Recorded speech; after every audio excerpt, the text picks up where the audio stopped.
지난주부터 3주간 저희가 이제 가정부흥회 진행하고 있습니다. 지난주에 홍정호 목사님께서 부부에 대해서 말씀을 해주셨고요. 오늘 부모와 자녀에 대해서 함께 좀 나누려고 합니다. 그래도 이름이 명색이 가정부흥회인데 제가 이 말씀을 준비하면서 혹시 더 다운시키는 건 아닐까 좀 많은 고민을 했습니다. 그럼에도 이 말씀 가운데 일하시고 행하실 분은 온전히 주님이시기에 주님 붙잡고 함께 말씀을 좀 나누도록 하겠습니다.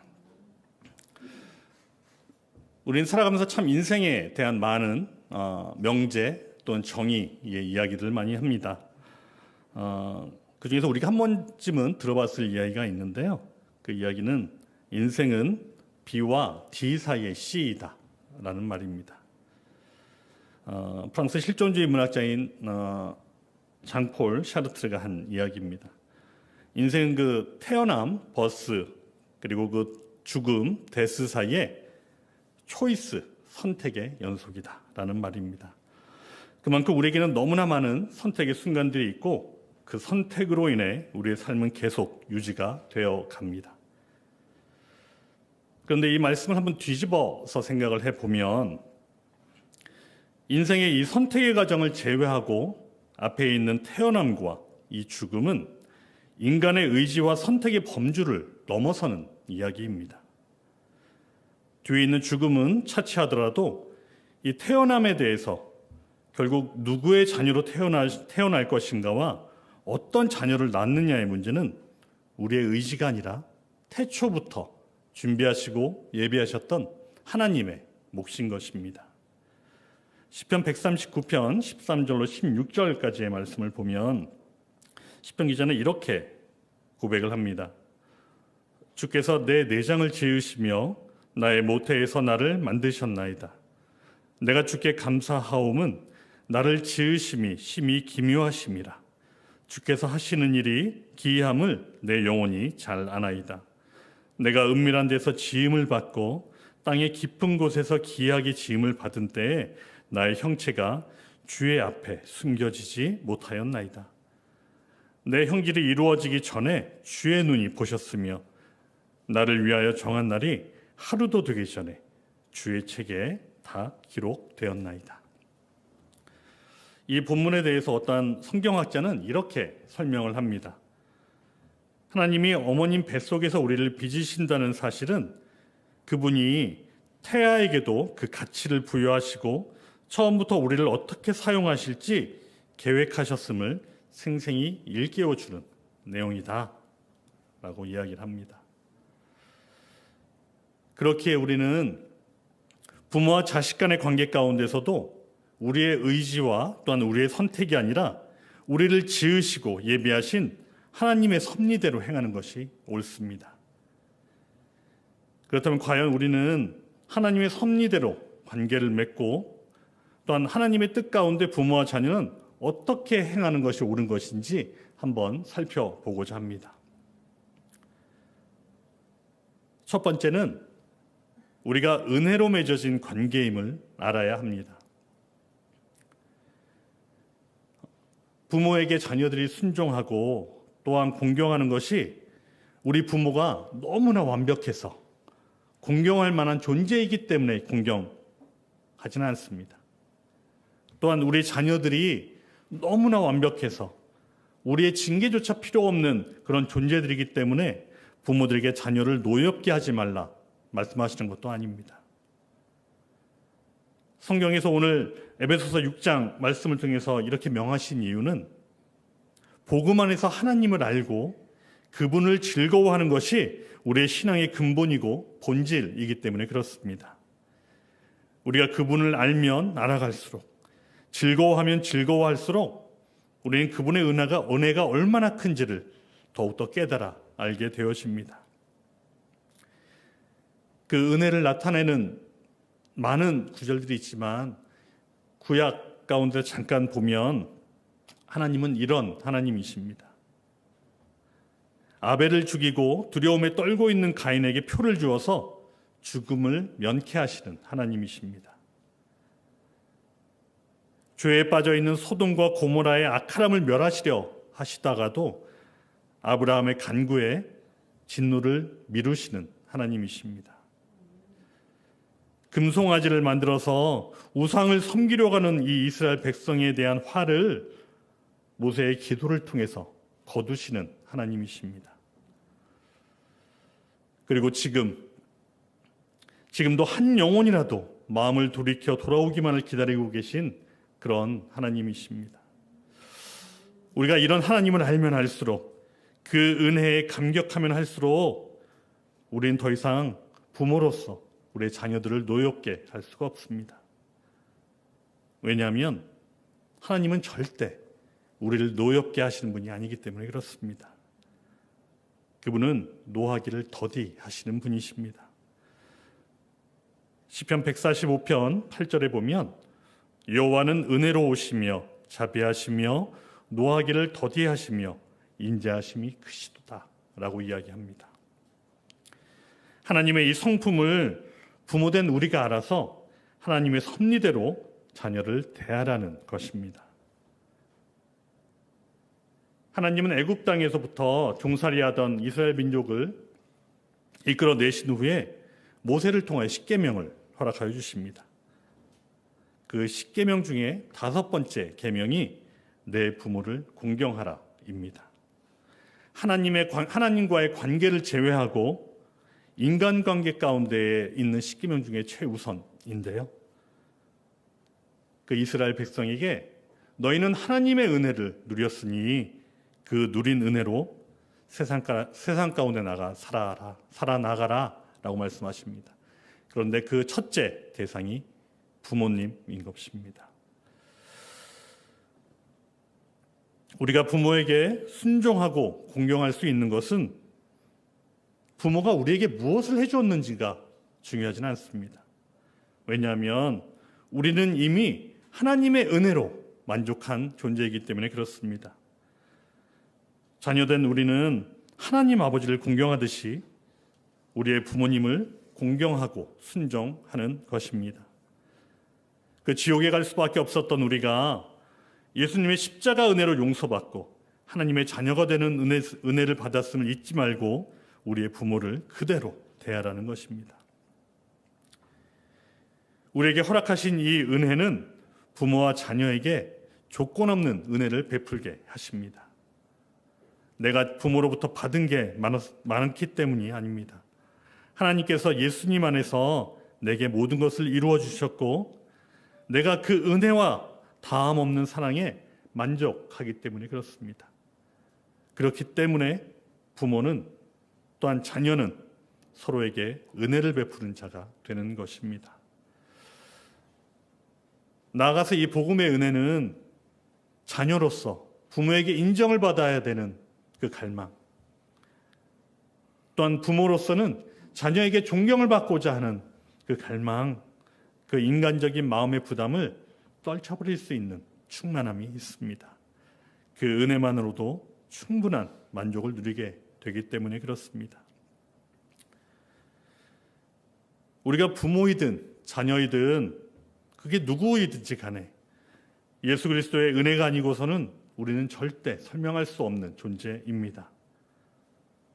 가족은 또한 그리고 부모와 자녀는 이러한 은혜를 입은 자들이 서로 관계를 맺고 살아가는 것입니다.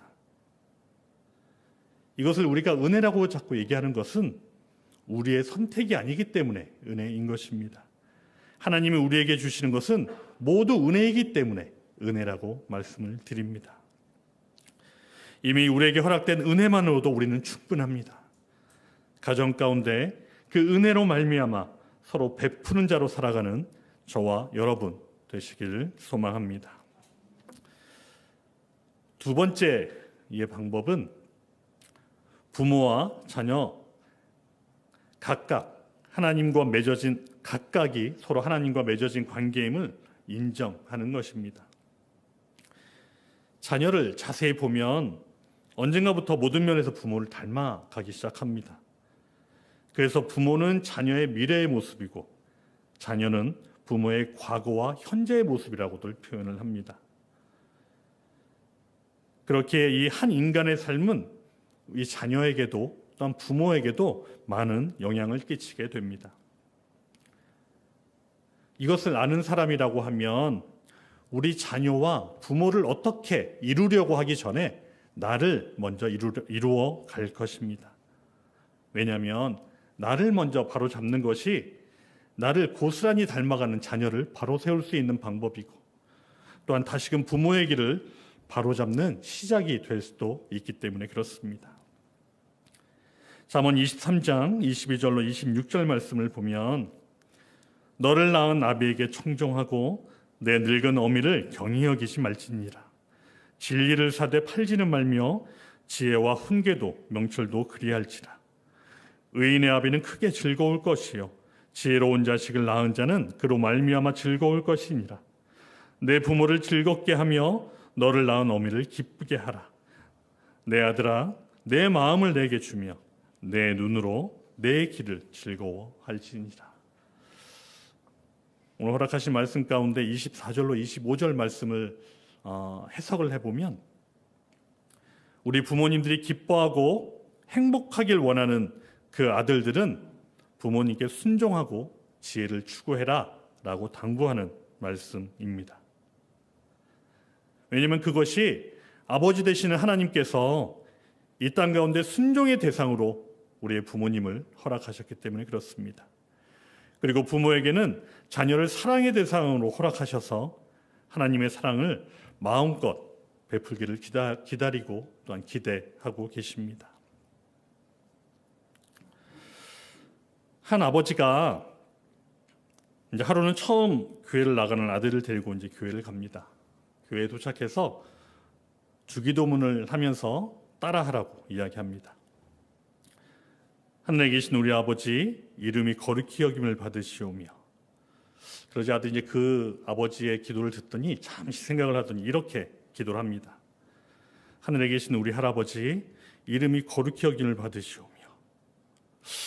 그러자 이 아버지가 하나님 앞에서는 누구나 다 형제 자매야. 그러니까 너도 하나님 아버지라고 해야지.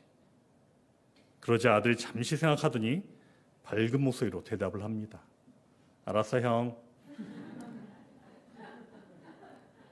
우리는 우리가 하나님과 어떠한 관계를 맺고 살아가는지를 아는 것이 중요합니다. 우리의 부모님은 순종의 대상이고 자녀는 사랑의 대상이지만 우리는 각자 하나님과의 관계를 맺고 살아가는 존재입니다. 종속이냐 소유가 아니라 독립적인 믿음의 지체로 바라봐야 한다는 것입니다. 각자 관계 맺은 하나님으로 인하여 물론 가족들에게 영향은 줄 수 있습니다. 부모에게 그렇다고 부모가 자녀에게 선한 영향을 미치는 것이 절대 종속의 관계를 의미하는 것은 아닙니다. 우리 보통 뉴스를 보면 세상의 어머님들, 부모님들이 이렇게 이야기를 한다고 합니다. 이게 다 너를 위한 거야. 다 너 잘 되라고 이러는 거예요. 그렇게 이야기하면서 자녀가 감당하기 어려울 만큼의 학업을 시키고 또한 결과적으로 좋은 대학으로 만족을 하는 이야기들이 종종 나오곤 합니다. 과연 그것이 우리 자녀들에게 진정한 사랑의 표현이 되는 것일까요? 레위기 10장 말씀을 좀 보면 하나님의 거룩하심을 범하는 죄와 그 죄의 결과로 주어지는 성막의 의무에 대한 규례를 다루는 내용이 나옵니다. 레위기 10장 1절로 3절 말씀을 보면 아론의 아들 나답과 아비후가 각기 향로를 가져다가 여호와께서 명령하시지 아니하신 다른 불을 담아 여호와 앞에 분향하였더니 불이 여호와 앞에서 나와 그들을 삼킴에 그들이 여호와 앞에서 죽은지라. 모세가 아론에게 이르되 이는 여호와의 말씀이라. 이르시기를 나는 나를 가까이 하는 중에서 내 거룩함을 나타내겠고 온 백성 앞에서 내 영광을 나타내리라 하셨느니라. 아론이 잠잠하니라. 이 말씀은 아론의 아들인 나답과 아비후가 임의로 다른 향로를 가져다가 다른 불을 담아서 분향함으로 인해서 여호와가 명령하신 방법을 따르지 않고 자기 마음대로 분향하는 죄를 저질러 바로 죽임을 당한다는 이야기입니다. 그렇다면 여기 죽임을 당한 나답과 아비후는 과연 어떠한 인물입니까? 모세의 형이며 이스라엘의 첫 대제사장인 아론이라는 경건한 아버지를 가진 자들입니다. 종교교육도 받았고 성막에서 하나님을 섬기도록 임명받은 첫 번째 제사장들이기도 합니다. 비록 대제사장의 아들이고 그들이 제사장들이었지만 하나님의 거룩함을 해하는 행위는 허락되지 않고 또한 아론 역시도 아들들의 죽음 가운데 하나님의 공의의 실행에 잠잠했다고 오늘 본문은 표현하고 있습니다. 우리가 어려서부터 부모님의 믿음에 편승하고 우리 배우자의 믿음에 편승하여 우리가 하나님 앞에 서는 것 아니라 하나님과의 관계는 개별적으로 맺어가야 하는 것입니다. 그렇게 우리는 우리의 부모님을 바라볼 때, 자녀를 대할 때에 내 기준의 시선이 아니라 그 안에서 함께 하시는 예수님을 바라보아야 하는 것입니다. 지난 2월 23일 제 부끄러운 일기의 한 부분입니다. 새로운 아침을 허락하시니 감사합니다. 우리 나눔방 바나바팀 섬김이 모임을 통해 우리에게 허락하신 사역의 방향을 봅니다. 이번 주 오리엔테이션을 통해 새로 세워질 13분의 나눔방 바나바를 통해 주님과 동행의 기쁨이 확장이 이루어지기를 소망합니다. 오늘 하루 주 안에서 기뻐하는 삶을 기억하는 하루로 기억되기 원하지만 저녁에 아들에게 혈기를 부리는 제 모습을 보며 저로 인한 기쁨의 한계가 있음을 봅니다. 예전에 한심했을 때의 저의 모습과 생활들이 아들에게서만큼은 나타나지 않기를 원하지만 나타해 보이는 아들의 모습에 어려움이 있습니다. 하지만 그 이면에 가지고 있던 아들의 어려움을 헤아리지 못한 아비로서의 모습을 보게 되니 그 또한 더욱 어려운 마음입니다. 아들에게 사과하며 아버지로서의 마음을 나눕니다. 또한 화내는 모습에 놀란 아내에게도 미안함을 이야기합니다. 인간이 갖게 되는 기쁨이 주님 아니고서는 영원한 것이 없음을 다시금 기억하게 되는 하루입니다. 아들의 발걸음을 축복하며 그 걸음이 주님 안에서 기쁨이 넘치는 시간 되길 소망합니다. 이 일기는 아들에게서 투영되는 저의 과거의 모습을 보며 아들에게 심하게 화를 냈던 날입니다. 그 화로 인해서 아들에게서 주님의 모습은 발견하지 못하고 저의 약함만 보았던 것입니다. 지금까지 여러분들이 물어보십니다. 어떻게 아드님이 그렇게 믿음 가운데 잘 성장케 하셨냐고. 그러면 저희 부부는 지금까지 20여 년을 주님이 키우셨다고 그렇게 고백을 합니다. 하지만 정작 이 상황 가운데에서는 정작 그 아들을 이끌어 가시는 주님을 제가 놓친 것이었습니다. 또한 그런 주님을 제가 신뢰하지 못하고 있다는 게 여실히 드러난 사건이었습니다. 우리의 자녀들은 부모의 소유가 아닙니다. 부모의 믿음의 수준으로 절대 자녀를 판단하거나 평가하면 안 되겠습니다. 그 안에서 이끌어가고 계신 주님이 그보다 더 믿음의 걸음을 걷게 하시기 때문입니다. 그리고 우리의 부모들은 더 이상 우리의 영적 방패가 아닙니다. 왜냐하면 나에게도 동일하게 내 안에 계신 예수 그리스도로 말미암아 오늘도 살아가고 있기 때문에 그렇습니다. 우리 가정의 각자가 이미 하나님과의 관계 가운데 있음을 인식하고 서로가 인정할 때 부모님께는 순종과 공경이, 자녀에게는 사랑과 양육이 이루어질 수 있음을 기억하는 저와 여러분 되시길 소망합니다. 얼마 전에 나눔방 방장님을 좀 만나 뵐 일이 있어서 대전을 좀 간 일이 있었습니다. 대전에 가서 이제 방장님과 이런저런 얘기를 하다가 그 따님과 아드님, 그 남매가 이제 30이 넘었는데 홍기도 차고 이제 결혼은 언제 해요? 라고 여쭤봤더니 애들은 부모 마음대로 안 된다고.